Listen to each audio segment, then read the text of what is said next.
asseoir, s'il vous plaît.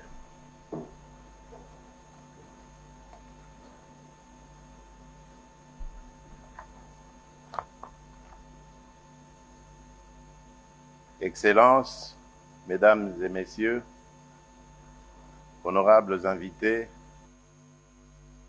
chers partenaires et amis de la République démocratique du Congo, mes très chers compatriotes,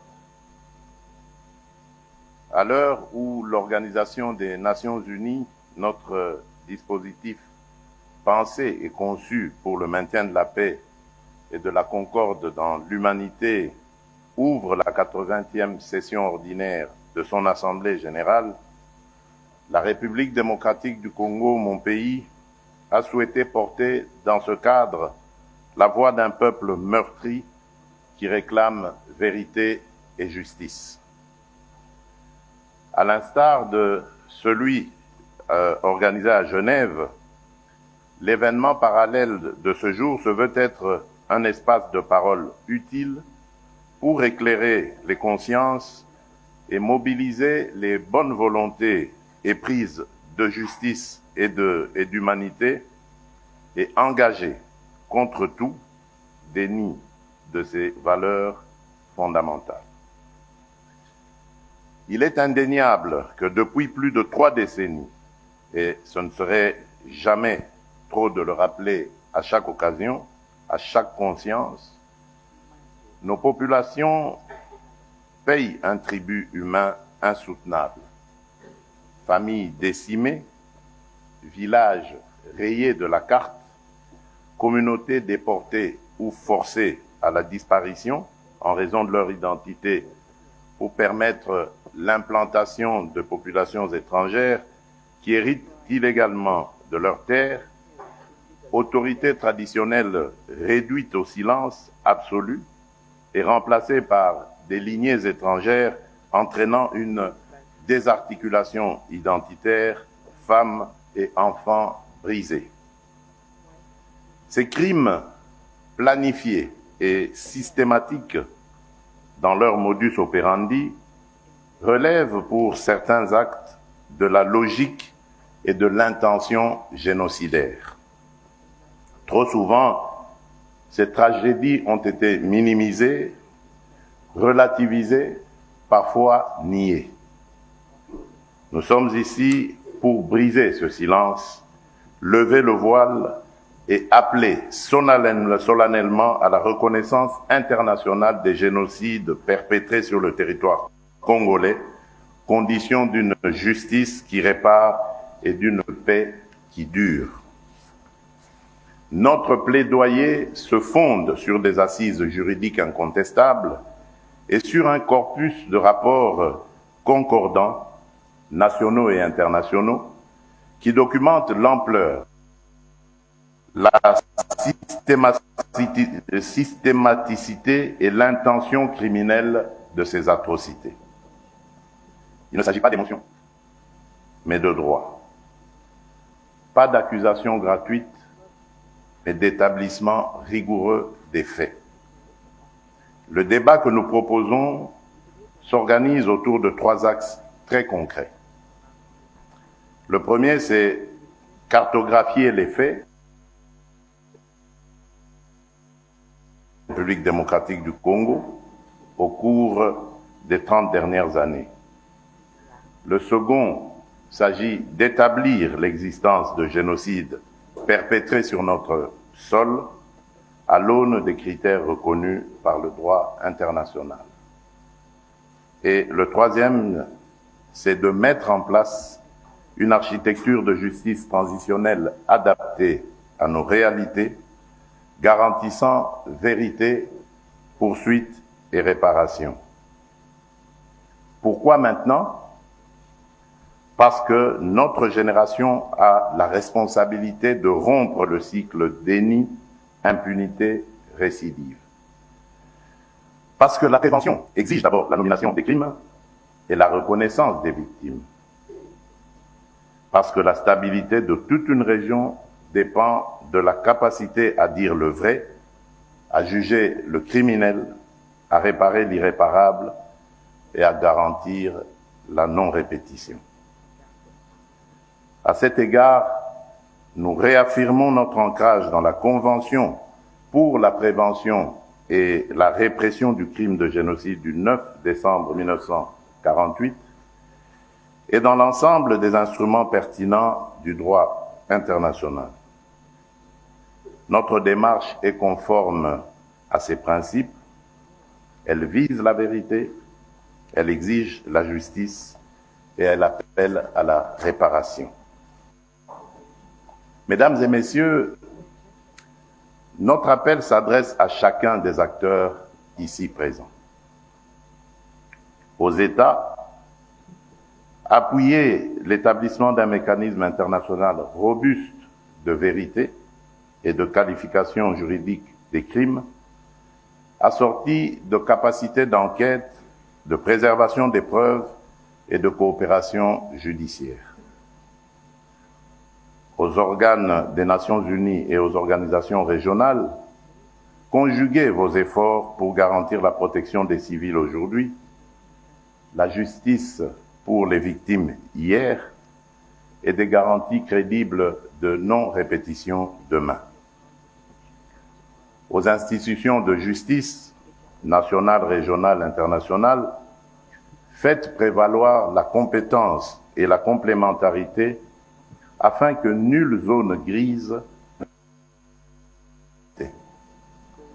Et enfin, à la société civile, aux survivants et aux chercheurs, votre travail de documentation, de mémoire et d'accompagnement est la clé qui ouvre la porte de la reconnaissance et de la réparation. Nous vous rendons hommage. Ce combat n'est dirigé contre aucune communauté. Il est mené pour l'humanité. Reconnaître un génocide, c'est protéger l'avenir en refusant l'oubli et le relativisme. C'est aussi accepter que la paix ne se décrète pas. Elle se bâtit sur la vérité et la justice, dans l'esprit de la réconciliation, avec des mesures concrètes de réparation, de mémoire et de réintégration des victimes dans la vie sociale. En ma qualité de président de la République démocratique du Congo, je prends l'engagement de soutenir toutes les démarches sérieuses et crédibles visant à la reconnaissance des génocides commis sur notre territoire, à l'établissement des responsabilités et à la garantie pour les victimes de leur droit à la vérité, à la justice et à la réparation. Notre main reste tendue pour le travail commun, notre détermination demeure entière. Je forme le vœu, à la suite de Genève, que de New York s'élève une voix claire afin de ne pas oublier, ne jamais répéter, commencer à guérir. Que cette triple exigence irrigue l'action des institutions, inspire la coopération internationale et honore la mémoire de celles et ceux qui ne sont plus de ce monde et qui n'ont jamais que trop longtemps souffert de l'oubli ainsi que de l'indifférence. Je vous remercie.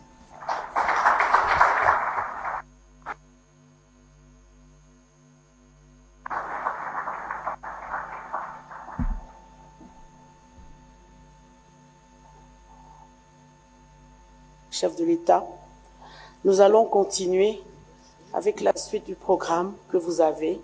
Sur le programme, dans les déclarations inaugurales, nous avons 4 présentateurs. Nous sommes désolés de vous informer qu'il y a 2 personnes qui ne sont pas là.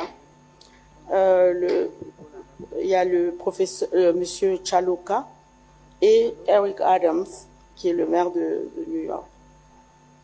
Nous allons, sans plus tarder, je vais inviter Madame Pramila Patten, la représentante spéciale des Nations Unies sur les violences sexuelles liées au conflit, qui va nous parler des violences sexuelles liées au conflit et construction d'une paix durable en RDC.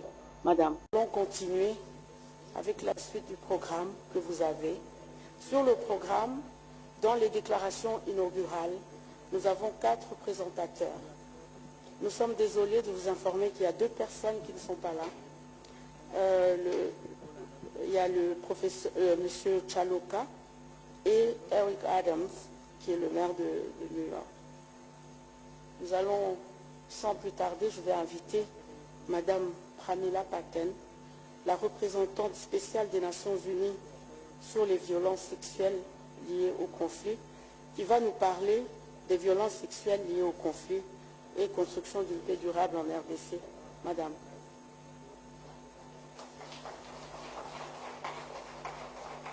Avec tous les rapports qui viennent directement du terrain des affres. Président de la République, distinguée Première Dame, distingués participants, c'est avec une profonde émotion et un sentiment de responsabilité que je prends la parole aujourd'hui. Le 5 septembre, à l'issue de ces travaux entre mars et août 2025, la mission d'établissement des faits du Haut Commissariat des Nations Unies sur la situation dans les provinces du Nord et Sud Kivu a rendu son rapport. Et il a établi que les violences sexuelles ont atteint un niveau d'une ampleur sans précédent, tant dans leur nombre que dans leur nature, par les groupes armés et dans une totale impunité.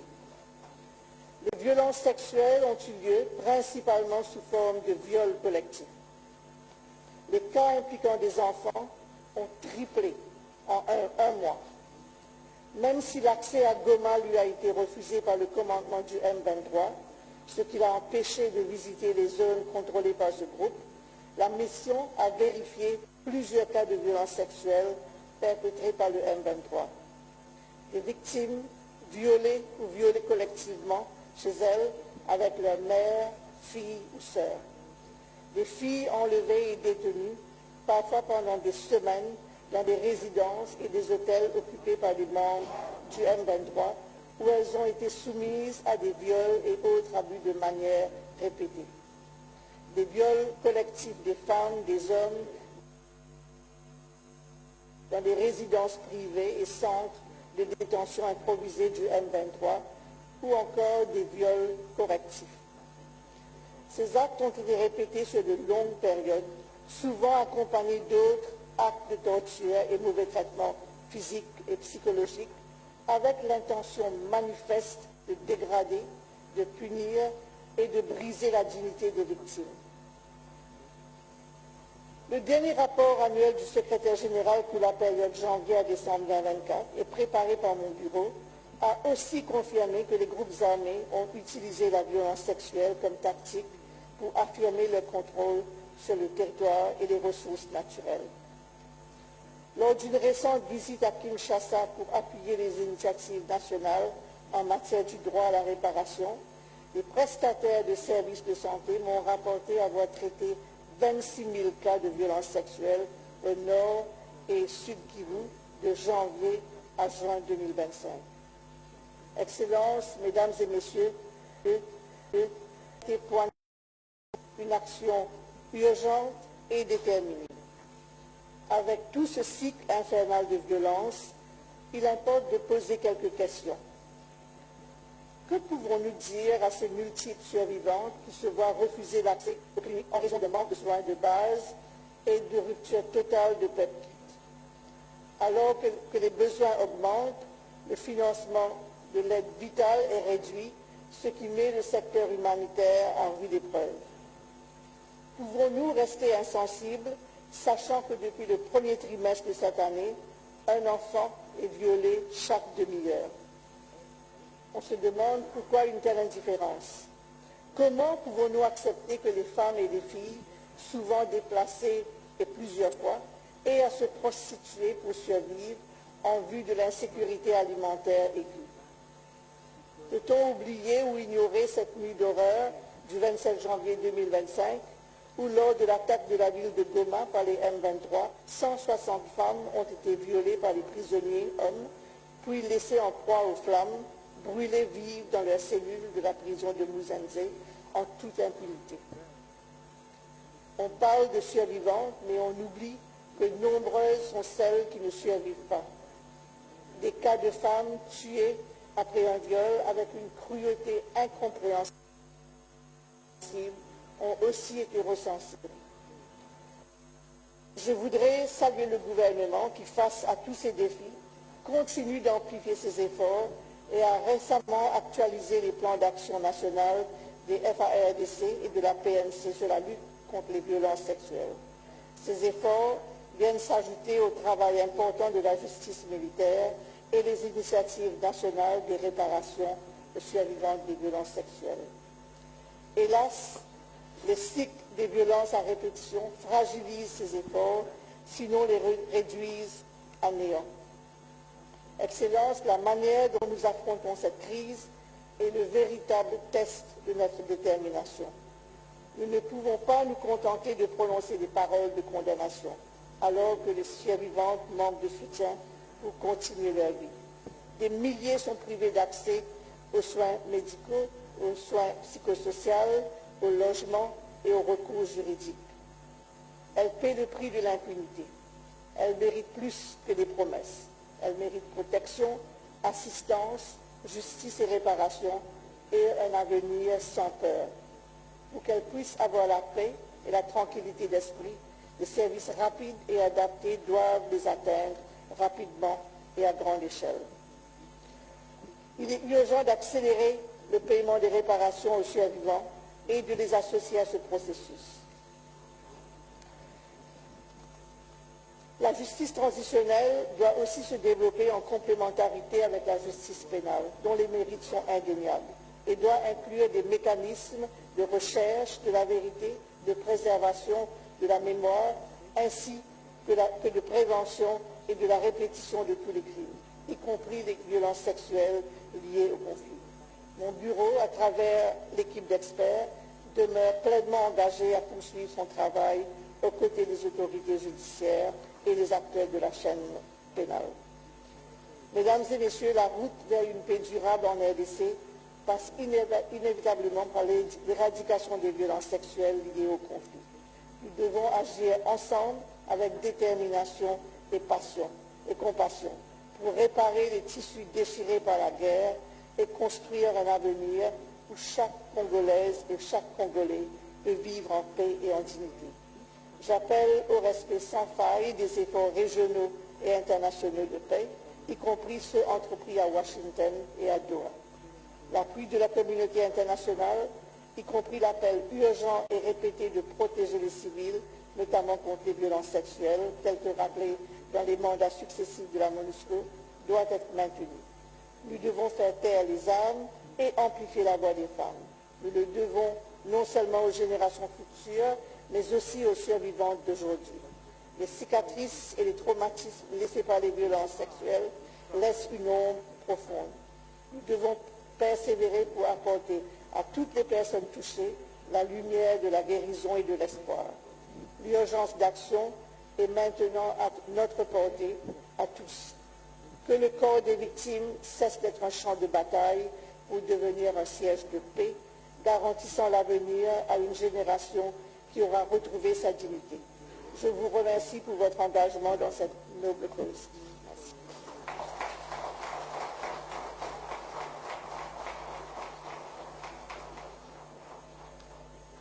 Merci, Madame Patton.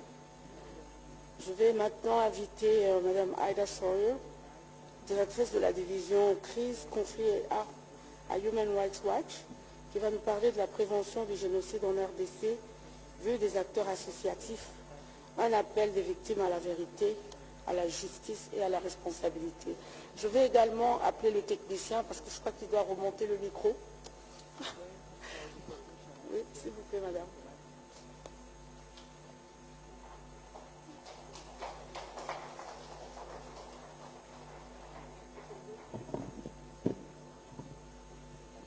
Publié sur la situation humanitaire catastrophique en République démocratique du Congo. Donc, ce sont faits. Est-ce qu'on peut distribuer les instruments d'interprétation, s'il vous plaît?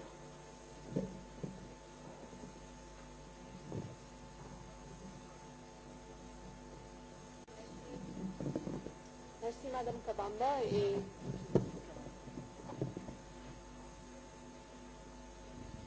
je remercier Son Excellence le Président Tshisekedi, la distinguée Première Dame, l'ambassadeur Mukongo et Fonarev d'avoir convoqué cette importante réunion aujourd'hui et de m'avoir invité à prendre la parole. This event is coming at a critical time for the people of Eastern Congo, and when the need for meaningful justice is as urgent as ever. Just in the past 2 months, the Ugandan-led ISIS-linked Allied Democratic Forces killed more than 40 people, including several children, with guns and machetes during a nighttime church gathering in eastern Congo's Ituri province on July 26th to 27th. Several other children were abducted and remain missing. ADF fighters later killed at least 40 people, most of them hacked to death, at a funeral ceremony in early September. In North Kivu, the Rwanda-backed M23 armed group summarily executed at least 140 civilians.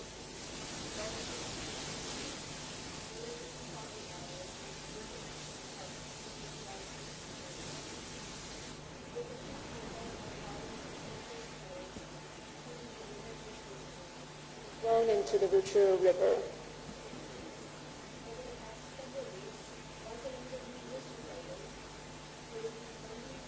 And ammunition from the Congolese government have harassed, threatened, and abducted and restricted access to services for members of the Banyamulenge community in Uvira in South Kivu.